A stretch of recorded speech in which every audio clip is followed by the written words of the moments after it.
We have a connection that people don't really understand, that you don't have it. When we were both using and drinking, one of us would quit and the other one would still be going, and it would look so delicious, whatever.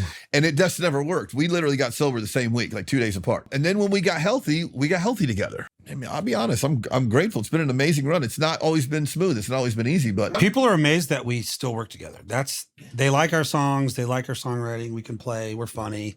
I mean, we joke around still. I mean, I want to be the guy that's 80 years old and still rides in the back of the grocery cart to my truck. I'm probably going to be that guy. Our friends would all call us from high school and say, have you seen this show Jackass? It's like you guys. This is you guys. I won't even talk about the shrimp in the butt story. We have some crazy physical humor. But why don't we make fun of the truth, which is that we are on TV and we are opening for Tim McGraw, but we are not rich. But our name's never on the marquee. Did we come up with a name too, right? Barely Famous? Yep. It was a hilarious show because we made fun of ourselves, but it was a little dark too. It was a little sad. The alcohol probably made it a little bit funny, but you put the drugs and alcohol in and it became kind of it was a dark time for us. Yeah. But the concept was pretty funny. Sage was... you know, he was special. He was the first Warren boy. Me and him had a cool relationship. He was a lot like me. Like you and Matt last night were talking live about who was the worst behaved child my mom had. Oh, she wanted to say my name so fast, but she was trying to level the dumplings.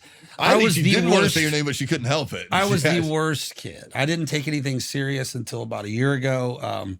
No, I mean, it was like my oldest son, Cole, and Sage and Quinn, Ding Dong Ditch, the same guy.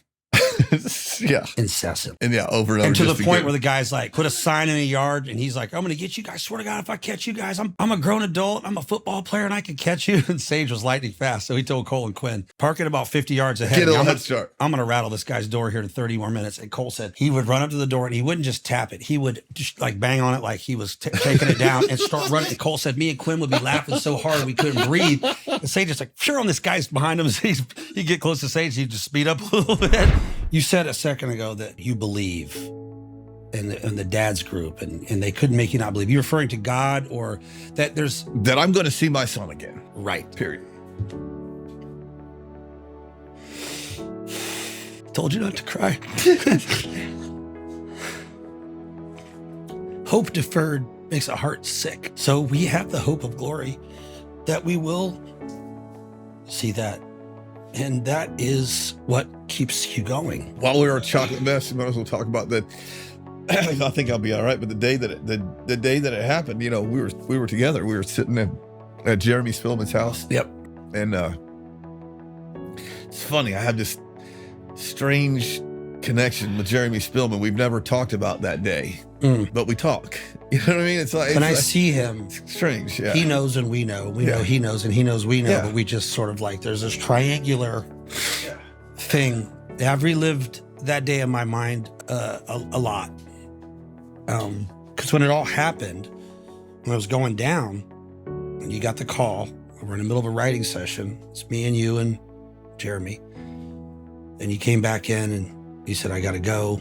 I got a call that Sage isn't breathing. And then when he called me back, I said, what's going on? You weren't crying. You just said he didn't make it.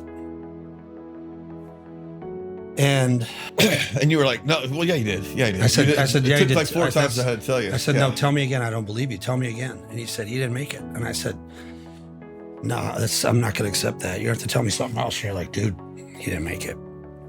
Good grief, good God, right? Like I hadn't really grieved. I had to go through all of the feelings of it.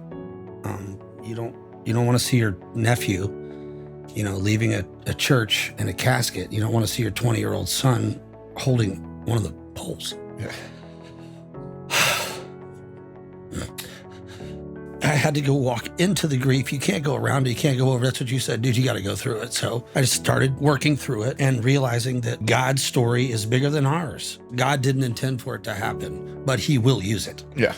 And if he used Sage's death to bring one other person to the kingdom, when we get to heaven, Sage is going to be like, dude, okay, you got 40 more years than me. Whoop-de-doo, I have 40 more years here. And that's not a make yourself feel better because it doesn't feel better. Faith and grieving does not mean you make it okay. It's okay to hurt.